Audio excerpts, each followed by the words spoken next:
Let's talk briefly about former Democrat and former Democratic presidential candidate and former Democratic Congresswoman Tulsi Gabbard. The other day on Twitter, I asked the question, what is Tulsi's next pivot now that almost everyone, or is it everyone she endorsed, lost or may lose?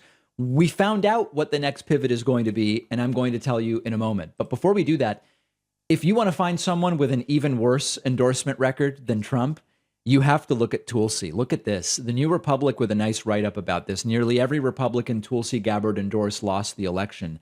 These are the numbers. Tulsi Gabbard endorsed 13 Republican candidates and 10 of them lost. And she endorsed some real extremists. For someone who has made the claim that it is the Democratic Party that lost her, that she is leaving the Democratic Party because she is the moderate, she is the critical thinker, she is the, for lack of a better term, enlightened centrist. And then all of a sudden, she's endorsing Herschel Walker.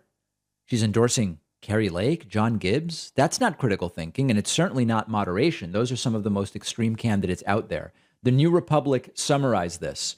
She in the House endorsed John Gibbs, who I interviewed. He's out of his mind, and he lost. Tom Barrett and Joe Kent, all of them lost. On the Senate side, she endorsed Blake Masters, who thankfully lost, one of the worst and most dangerous candidates this cycle. Adam Laxalt in Nevada, thankfully he lost, and Don Baldock in New Hampshire. Good thing he lost as well. And then as far as governors go, Tulsi endorsed Carrie Lake. We learned yesterday that, yes, indeed, she lost. Darren Bailey in Illinois lost. Tudor Dixon in Michigan, she lost, and Lee Zeldin in New York. The three people she endorsed who won were J.D. Vance for Ohio Senator. He was already well ahead at the point at which she endorsed him. Mike Lee for Utah Senator. Okay, that's maybe the most contested one here, even though he was doing very well in the polls.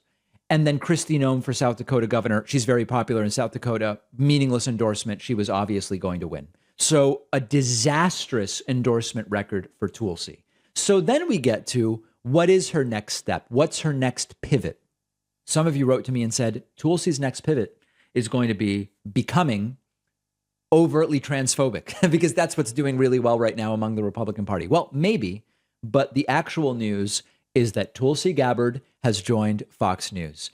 We used to joke about this months and months and months ago, when a year, maybe longer, when we started to see the Tulsi transformation. We all were joking. She is really lined up to be a Fox News contributor. And it was a joke, but one of those jokes where you say, well, it actually could become a reality. She is now a Fox News contributor. The Hill reporting, Tulsi Gabbard inks contributor deal with Fox News. A spokesperson for Fox confirmed Gabbard's hiring on Tuesday. She has emerged as a leading critic of liberals and has been campaigning with a number of Trump-backed Republicans during the recent cycle. She regularly has appeared on Fox over several months. She has guest hosted Tucker Carlson Tonight. She was on Fox's afternoon table talk program, The Five, and occupied the seat typically reserved for Democrats and liberals. So is this the end of, listen, we're dealing with a right-winger now. Tulsi Gabbard is the absolutely typical reactionary, populist-esque, I don't even know if the word libertarian applies. She was very clearly a Democrat because being a Democrat was how she was going to be elected to the House, representing her home state of Hawaii. And there was really nothing special about being a Democrat. Some of the people who fawned over her from the left were saying, well, she's against regime change wars. Who isn't? Who isn't? And Hillary was going to get us into 3 wars. Was she? Biden's going to get us into 3 wars. Well, he hasn't so far, and he's halfway through his first term. Once that fell out of favor or was no longer useful, she started the pivot. Well, we need to defend speech. And there's a little too much wokeness and suppression of speech on the left, and I can see it clearly because I'm inside. It was all BS, and she has now gone full circle. She endorsed the most extremist lunatics running in 2022. Just about every single one of them lost, thankfully. And now she's a Fox News contributor. What does she have to look forward to? Well, maybe this. Check this out.